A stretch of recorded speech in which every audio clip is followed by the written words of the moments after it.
One of the most difficult things you can do in a marriage is figure out how to manage money together. And now that you know my money story, you need to know the story of the person that I manage money with, my wife's. Let's get started.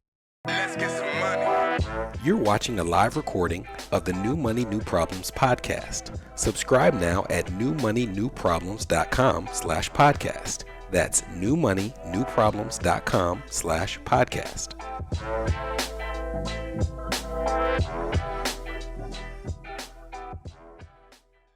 Hello. This is Brenton Harrison of New Money, New Problems, and your host for the New Money, New Problems podcast. I hope you all are having an excellent 2023, and we have a really cool episode for you today. Over the Christmas holidays, I was fortunate enough to have my wife's family in town to celebrate, and there are two people who are really important to her money story who happened to be in town. And those people were her grandma and grandpa Groves. So these are her maternal grandparents. There are many people in my wife's family on both sides who are really important to her journey. But her grandparents have a really unique story, and they are unique people. They are 96 and 95 years old.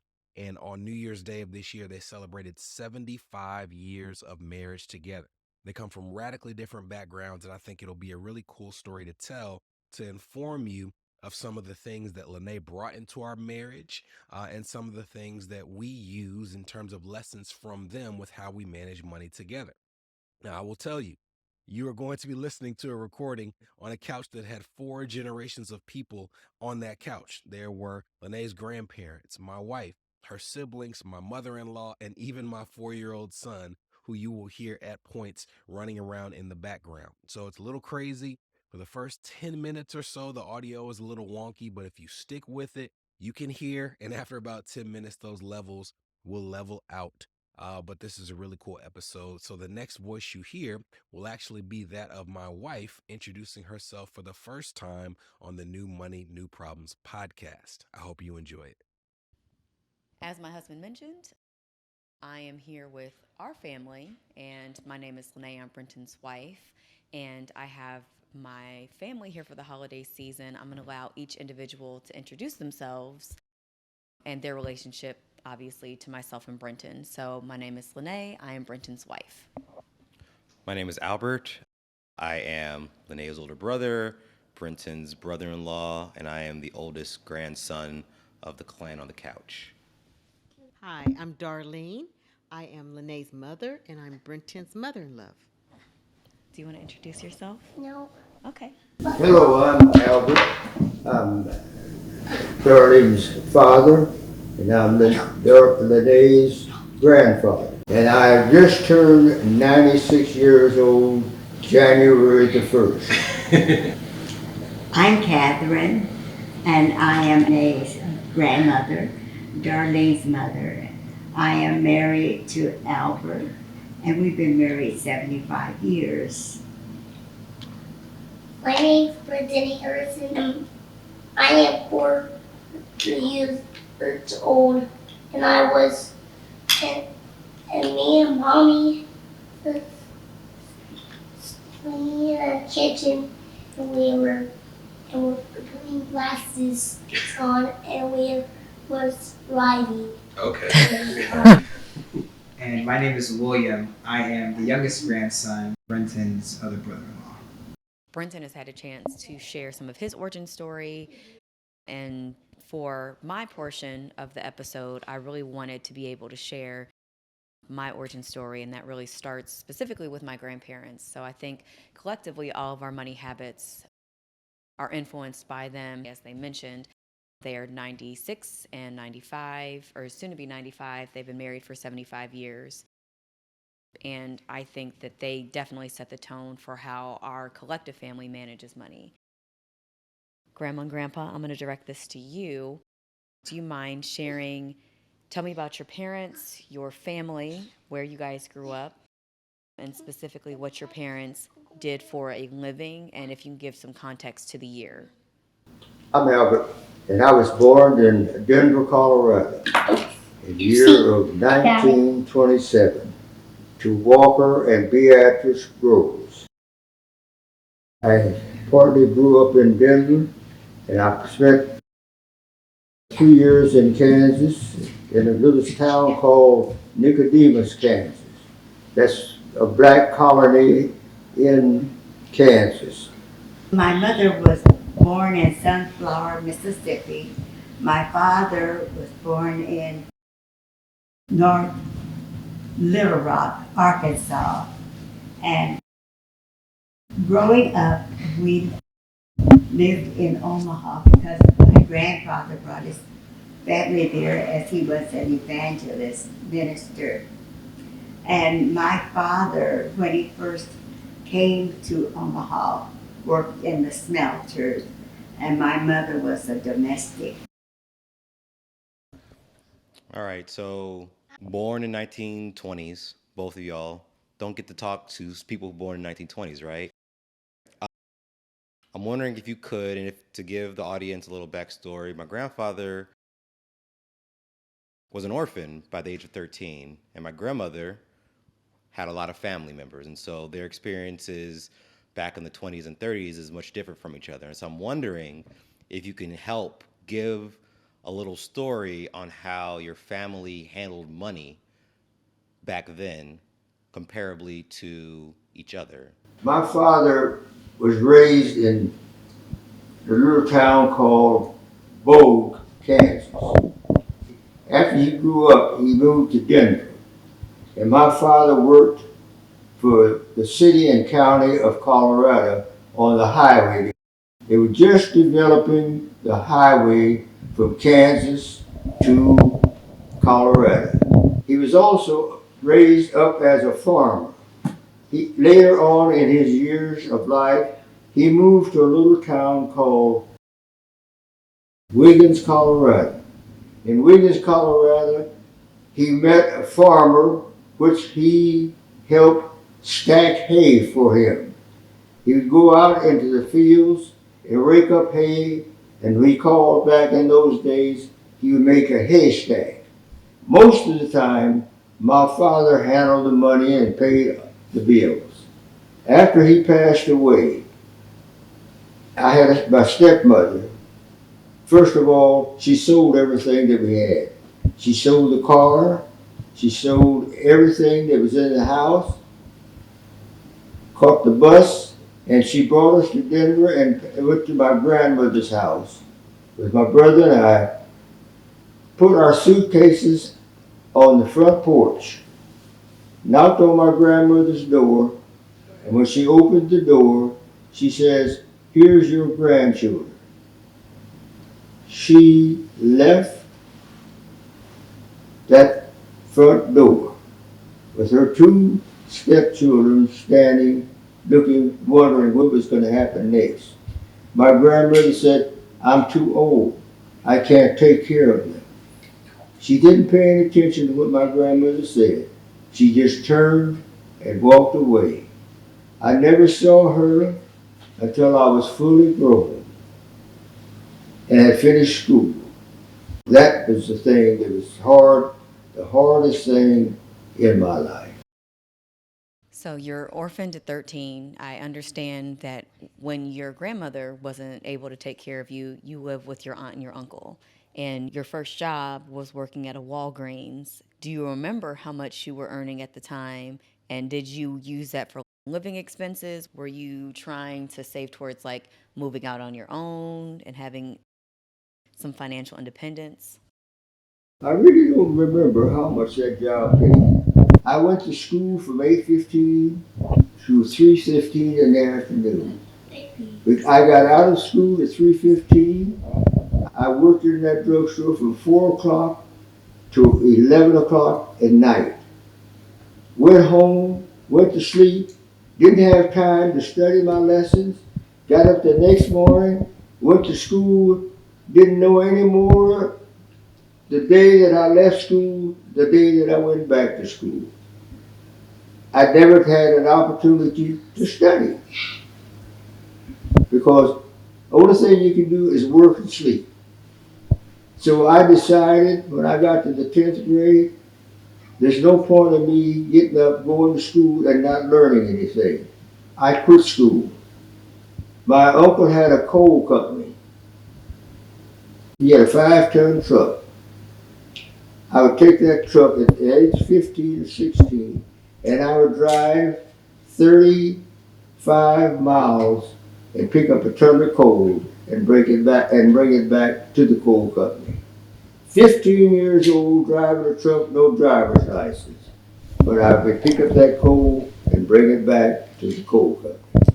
So, Grandma, let's talk about you. You grew up in Omaha, Nebraska. What was your relationship with money? Who was the one that decided your financial situation and going on? After my father went to work for the Union Pacific Railroad, he was fourth cook, and that particular railroad was our family source of income because all of my uncles worked the Union Pacific Railroad as waiters. And so my father started saving all of the silver dollars that he received as tips at that time. My mother, being a domestic, I believe she was making like 10 or 15 cents an hour. Dad always gave me spending money. I never worried about saving it because my father was the one who gave it to me, and I just depended on him like my mom did. And by the time I was about 14 or so, my parents divorced. And so my mother had moved to Denver. My dad stayed in Omaha. At that time, my father talked to me and gave me an allowance, but he also gave me a charge card. And he told me that I could charge up to $50 a month. But that was to do me for any food that I needed. And it was to take care of my transportation. The only thing that happened, I did not get a clear understanding of the charge card. And so in my thinking, after he given it to me, a sale came up at Brandeis store downtown Omaha. And I was thinking, I'll go and get what I want with my charge card. And if I get good bargains, I won't be charging anything for a few months. So I took the charge card and went to Brandeis and went shopping. When the bill came, my dad called me in and said, "Did you make a bill for almost $300 at Brandeis store?" And I said, "Yes, I was getting stuff for school." And I gave him my whole bill. And he said, that was not what it was for. And he said, "I'm going to pay the bill, but if you misuse it again, I am taking it and you will walk to school. And you will stay in after school and you will not go anywhere. Do you understand me?"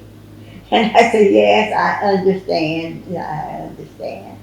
So I do know that my first experience with a charge card was awful, and that my father took care of it for me.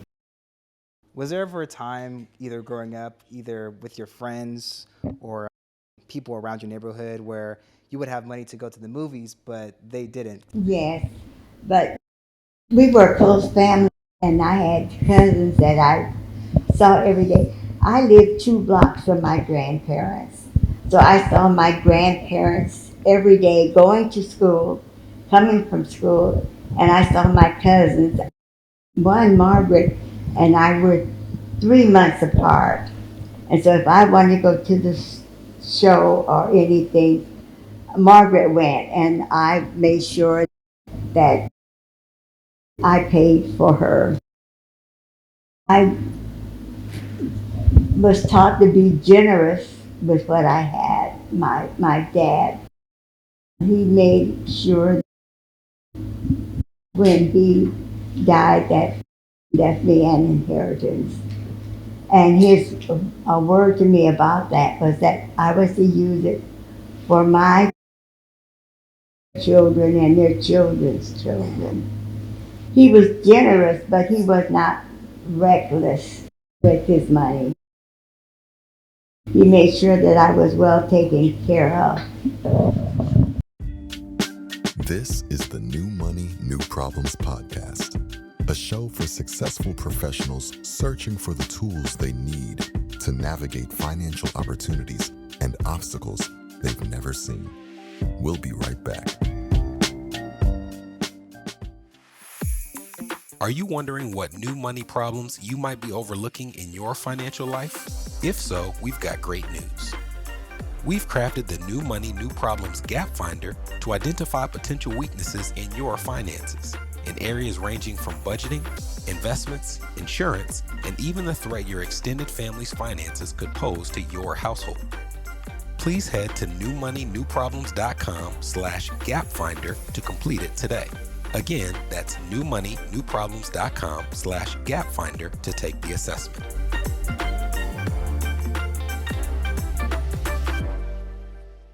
You're listening to the New Money, New Problems podcast. Subscribe now at newmoneynewproblems.com. Welcome back. So, when did you all get married? 1948, How old were you, Grandpa? 21. And how old were you, Grandma? You were 19 years old. When I arrived in Denver to be with my mother and go to University of Denver to study, my mother lived in an apartment house, and Albert lived across the hall from her. And my mother kept telling me every other day, I want you to meet this young man that lives across the hall. And my mother kept telling me about this young man till I finally decided, okay, I'll meet him. And I met Albert. And believe it or not, even though we are so different, we liked each other. And it just went from there. He was telling me today he was surprised that when he asked me to marry him, I said yes right away. I didn't hem or haw or anything of that sort. I'd had enough schooling. I was going to go to the University of Denver and make big bucks. And so might as well have a husband and make big money with him. So, y'all were very young, right? Mm-hmm. And I'm wondering, at that point, had you gone back to school, Grandpa? No, not at that time. And at that point, Grandma, had you graduated from high school at that point? Okay. I only had that 1 year. The education that I got, at that time, the government was offering a GED. I went and took the test and got a GED test, finished the GED test. That's how I finished my high school education. After that, I went to Oakwood.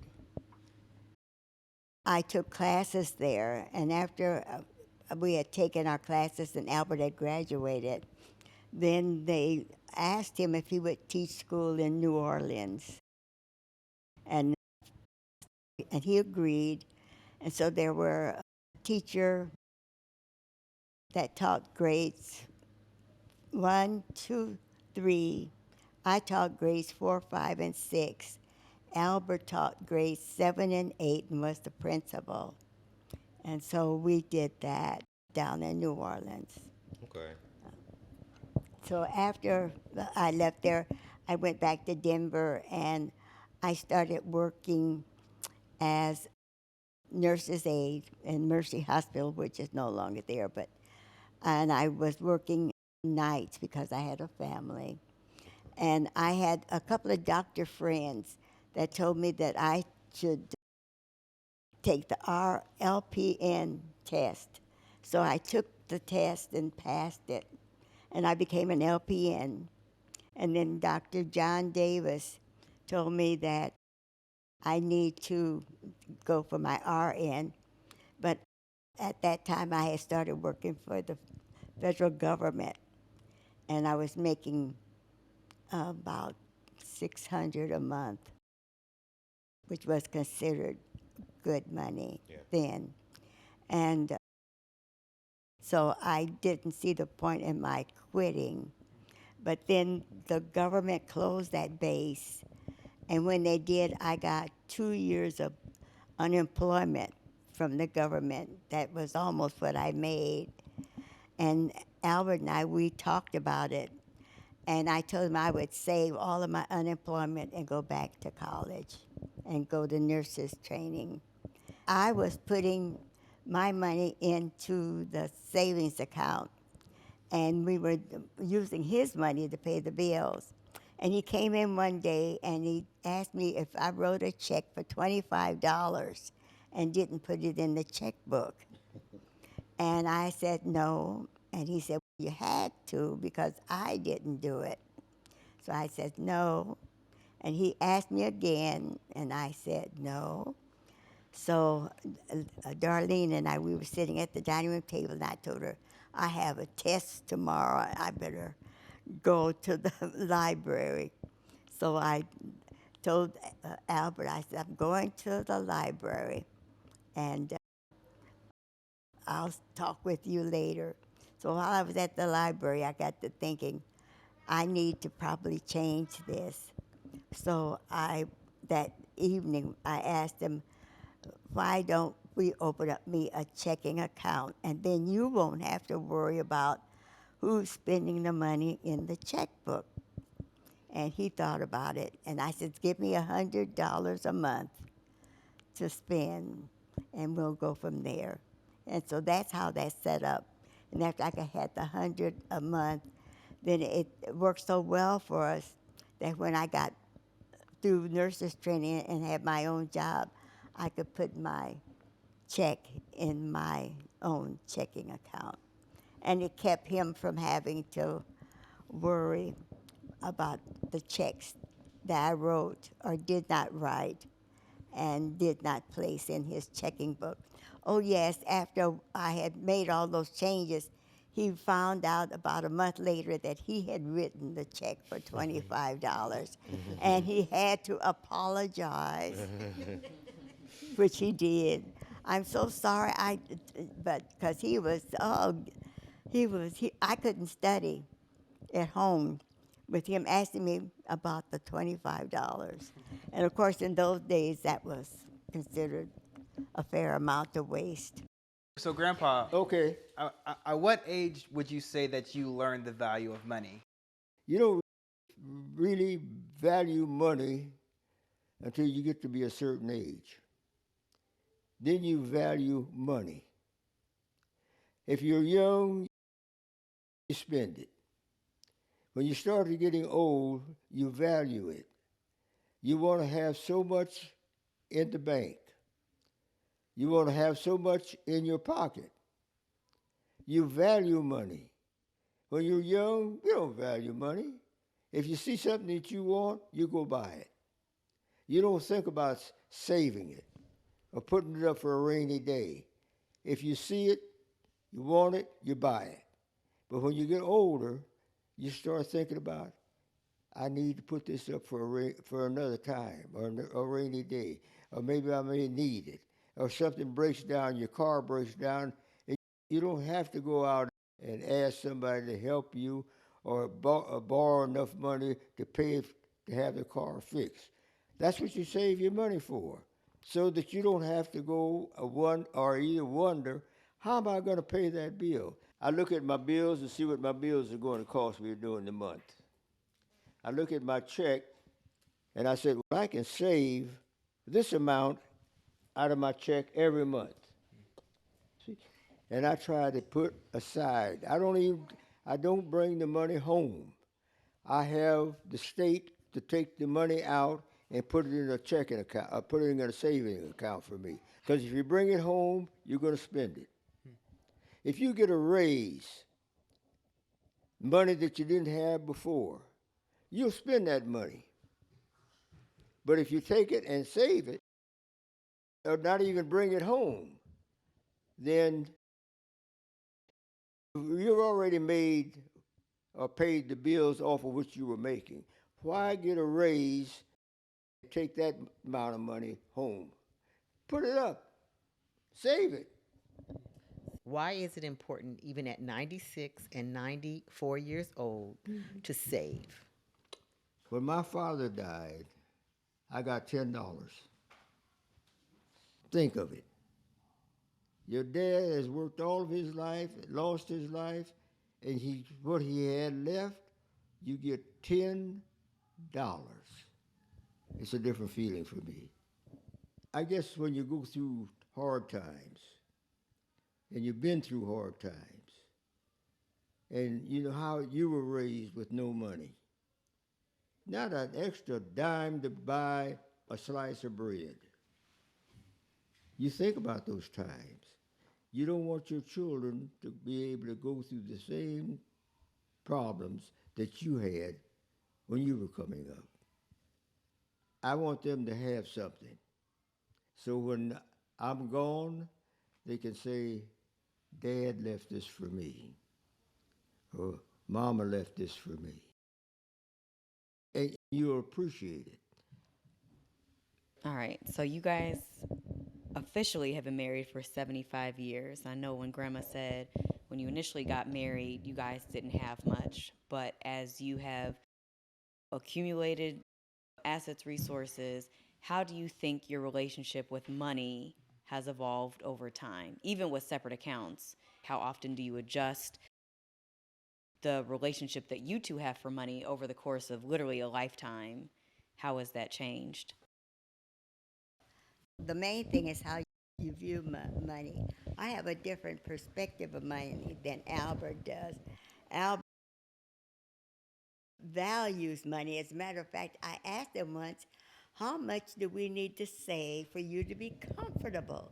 Because he used the word, we don't have enough save where I'm comfortable. So I would say, how much do we have to save for you to be comfortable? And first he told me 10 to 15,000. And then he gets that and he says, well, I'm still not comfortable. So I says, okay, but then let's save a little more. So we saved 20, 25,000, still not comfortable.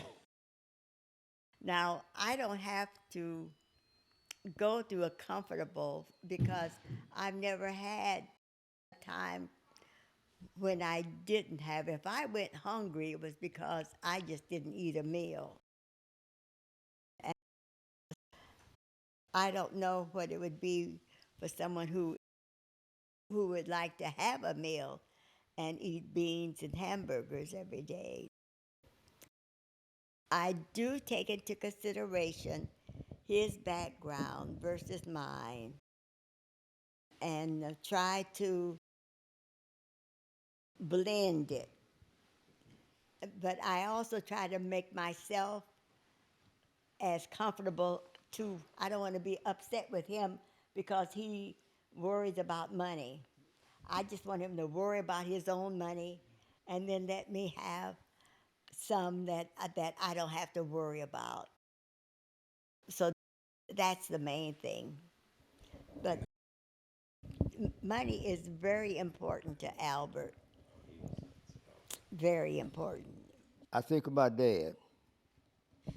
And I think of him often. My dad used to say when he got sick, if I had a steak about so thick, I think I could get well.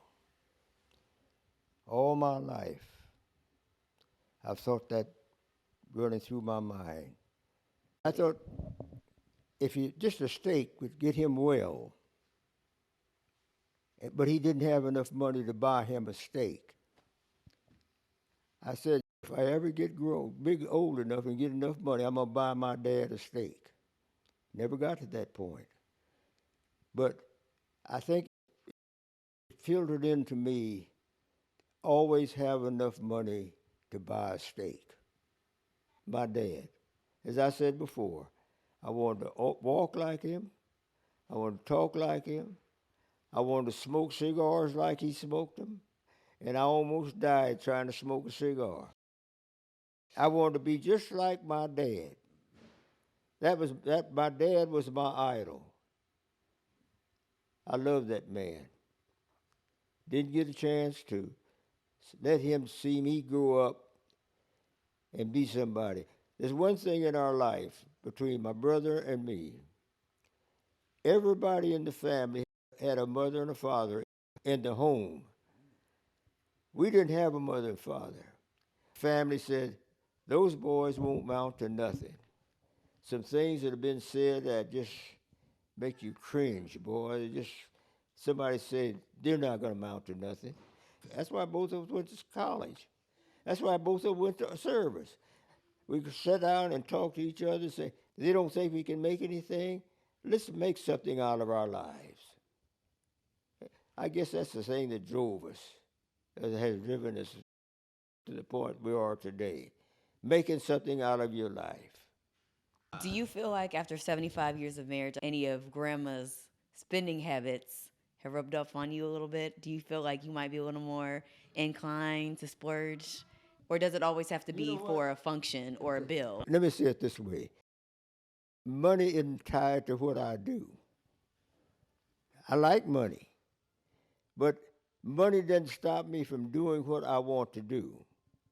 So will you spend money on travel? Will you spend money now? We went on cruises, at least 2 cruises a year. We went on cruises, but with the way your grandfather thinks, it has to have some value. And so I've been able to get a lot of things done by using the fact that it makes sense. He has not always been happy with the way I've spent money, and I have not always been happy with the way he has not spent money. You have to get to a happy medium, because I don't think money is such a hot topic that you really have to have solid foundation of how you're going to do it. And no one person in any relationship should have the final say. It should be what you both agree on. And if you agree on something and it isn't working for one of you, you should be able to come up with a reason why it's not working and what can be done to make it work. And like with my parents, my mother and father were divorced, but if I was in need of anything, they come together like gangbusters to make sure that it happened. This question I have is, you both retired. You retired as an educator, grandpa, grandma. You retired as a nurse.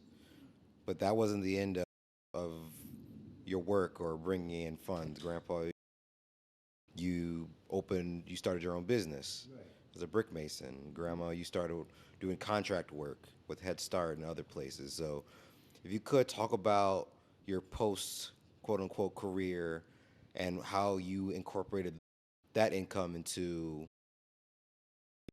your post-retirement life. I retired from the state. Then I went back to laying bricks. I wanted something to do.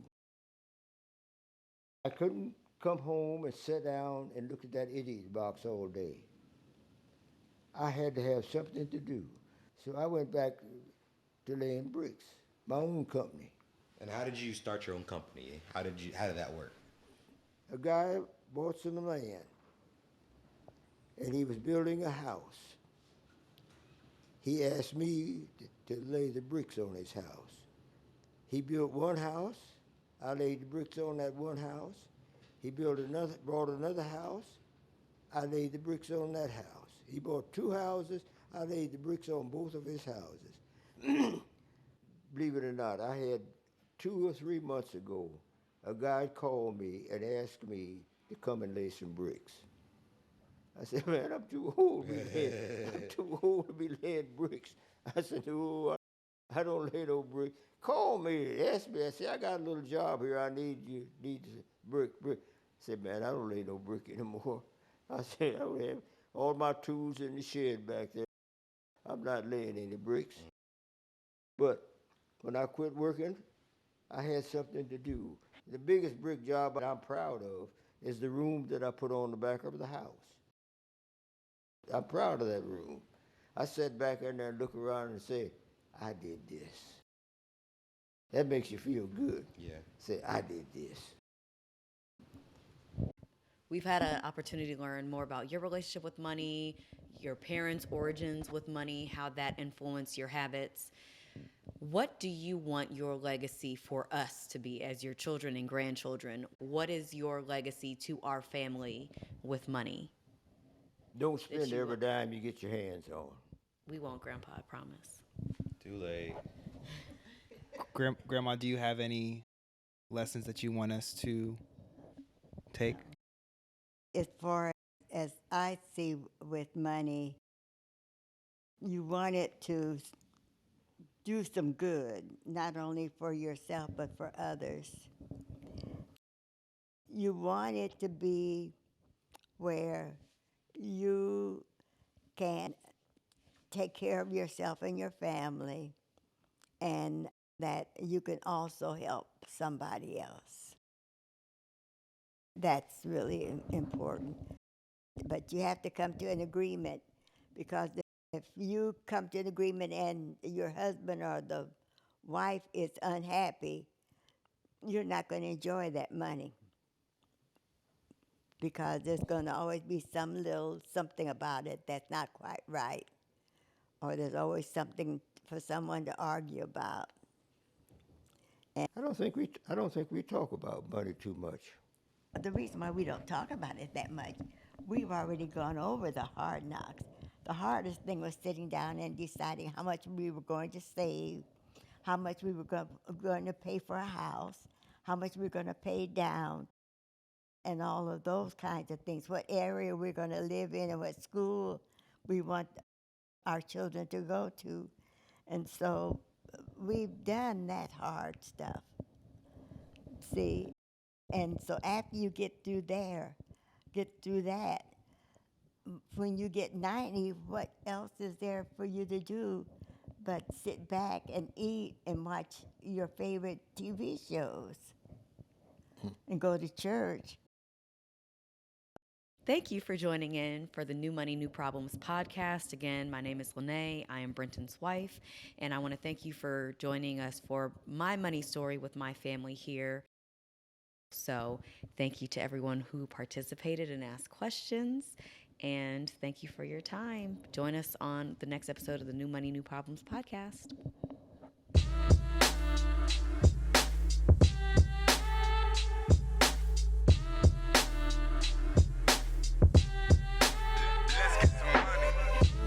From New Money, New Problems, this was the New Money, New Problems podcast, a show for successful professionals searching for the tools they need to navigate financial opportunities and obstacles they've never seen.